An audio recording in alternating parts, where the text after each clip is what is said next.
ating lulutuin, ang ating entry. Gagawa tayo ng original na laing. Ito na yung gabi, daang gabi. Ang pangalawang gata, ito yung unang gata. Sibuyas, bawang, luya, paminta, sili, asin. Then ito yung pork. Gigisahin muna natin yan. So, let's go! Hintayin natin ang kumula. Pag okay na siya, ito na yung natin. Yan ang ihalo natin sa ating laing. So, yun guys. Wala na. Papanin pa ng konti. Guys, para ayos. So, mag-start tayo guys. Igisa na natin ang mantika. Lagyan pala mantika, hindi igisa.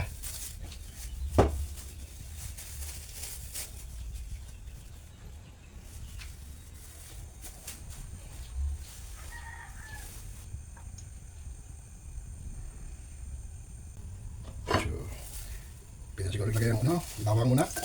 Igisa natin ang bawang guys. Bawang.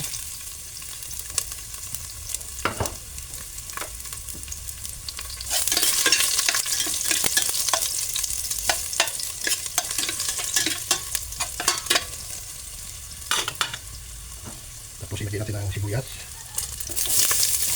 Lagyan natin ng plastic para hygiene. Lagyan natin ang pagluto natin. Yes.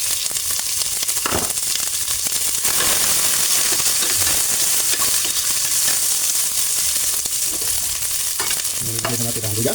Hindi natin uubusin natin kasi ito ilagay pa natin sa ihalo pa natin sa original na gata. Yung pin na gata ito sila para sa final.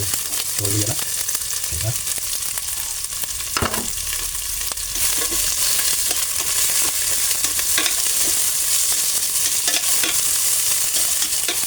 Tapos ilagay natin ang karne.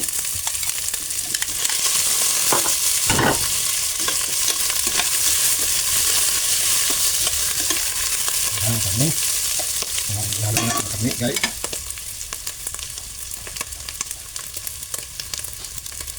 And guys, ilagay natin ang pangalawang gata. Ito yung pangalawang gata guys. Ito busin. Yan, pangalawang gata.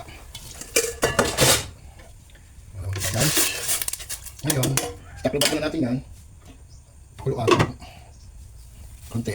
Kung na konti, ilalagay natin ang gabi. So, ilagay na natin ang ganun ba din eh. Lagyan natin ang gabi, tangkay ng gabi. Hindi yung pinakaano niya. Lagyan na natin. Lagyan natin yung kumulo.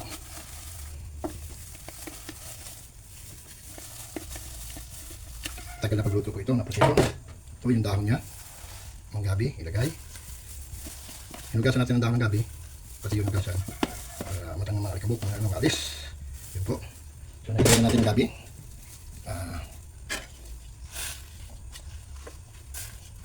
So, hintayin lang natin pagulan ng pagkating yan hanggang mawala itong gata niya. Hanggang matuyo yung gata, tsaka tigil yung final na gata ng timpla na. Tumukulo na po.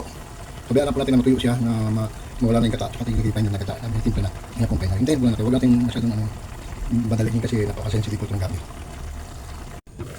Wala pa, matagal pa. Marami pang gata, tubig. Papatuyo natin yan bago ilagay yung final, guys. Guys, ilagay na natin ang final, guys. Ito na ang final na gata niya, guys. Na mayroong paminta, may sili.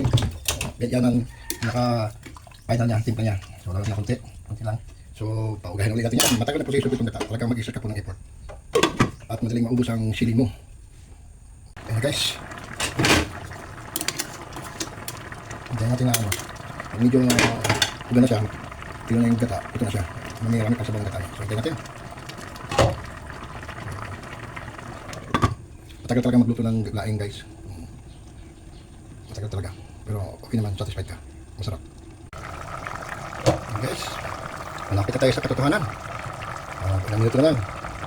So, okay na ang ating laing. Ipa-tuyo pa natin ng konti. Yung wala talaga siyang sabaw. Ay, sarap ng laing. Matrabaho lang ang laing guys. Pero the best po yan. Bali, dalawang nyug lang ilagay ko. Then, pork, sili, sibuyas, bawang, luya, paminta, konting bitsin. Ito na po ang resulta sa ating laing. So may sabaw po siya. Ito yung pure na gataan ng ating final. Kung natuyo na po talaga yan, pwede na po tayo mag-chow na. Chow. So dito po tayo. Hintayin natin yung matuyo pa. 10 minutes mo. Hey guys, ang ating laing. Malapit na. Kunting-kunti na lang. Bago na. Bago. Kunti na lang.